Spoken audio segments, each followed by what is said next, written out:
అందరికి కూడా ముందుగా నా హృదయపూర్వకమైనటువంటి నమస్కారాలు తెలియజేస్తా ఉన్నాం. ఈనాటి ఈ సభ చాలా చారిత్రాత్మకమైనటువంటి సభ. సాక్షాత్తు నేరుగా అఖిల భారత కాంగ్రెస్ కమిటీ అధ్యక్షులు శ్రీ మల్లికార్జున్ ఖర్గే గారు గ్రామ స్థాయిలో ఉన్నటువంటి గ్రామ శాఖ అధ్యక్షులతో నేరుగా మాట్లాడతారు. ఏర్పాటు చేసినటువంటి సభ ఈ తెలంగాణ రాష్ట్ర కాంగ్రెస్ కమిటీ ఆధ్వర్యంలో పెద్ద ఎత్తున ఏర్పాటు చేయడం.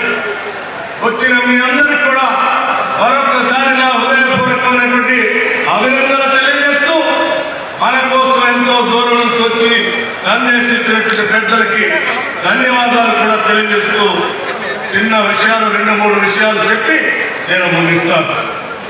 మిత్రులారా, ఈరోజు దేశంలో ఒక సైద్ధాంతిక పోరాటం జరుగుతాం.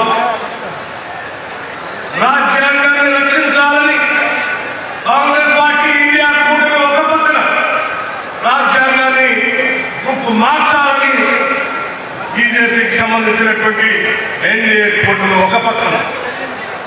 భారత రాజ్యాంగం అంటే అదేదో కేవలం పుస్తకం కాదు.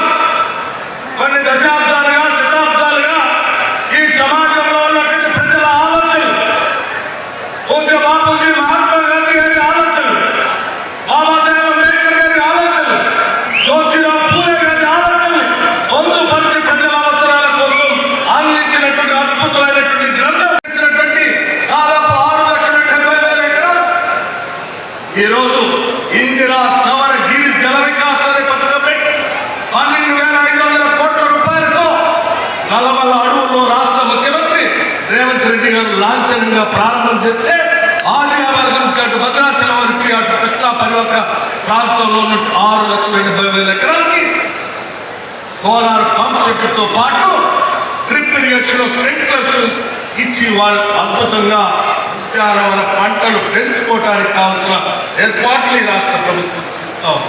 ఇటువంటి అనేక సంక్షేమ కార్యక్రమాలు ఈరోజు బహుశా ఈ రాష్ట్రంలో ఎవరు చేసి ఉండరు, ఇలా మనం తప్ప ఎవరు చేయలేదు. కేవలం సంవత్సరాల కాలంలో ఇన్ని సంక్షేమ కార్యక్రమాలు చేసి ప్రజల కోసం నిలబెట్టినటువంటి ప్రభుత్వం ఇందిరమ్మ ప్రభుత్వం, ప్రజా ప్రభుత్వం, ప్రజా సంక్షేమం కోసం పనిచేసే ప్రభుత్వం. ఇటువంటి సంక్షేమ కార్యక్రమాలు ప్రజలకు చేరుతా ఉంటే చూసి పట్టుకోలేక ఏడ్చేటువంటి రాజకీయ పార్టీల నాయకులకి ఇంటింటికి వెళ్ళి మీరు వాళ్ళకి తెలియజెప్పి వాళ్ళకి ఇలా విమర్శలు చేసేటువంటి వాళ్ళందరికీ కూడా బుద్ధి చెప్పాలని ఈ సంక్షేమ కార్యక్రమాన్ని ప్రతి గడపకి తీసుకొని వెళ్ళాలని చెప్పి మీ అందరికీ నేను సవినయంగా విజ్ఞప్తి చేస్తూ ఇచ్చిన అవకాశాన్ని సద్వినియోగం చేస్తూ ప్రజల కోసమే ఈ రాష్ట్ర ప్రభుత్వం పనిచేస్తుందని మాటిస్తూ ముగిస్తా ఉన్నాను. జై హింద్.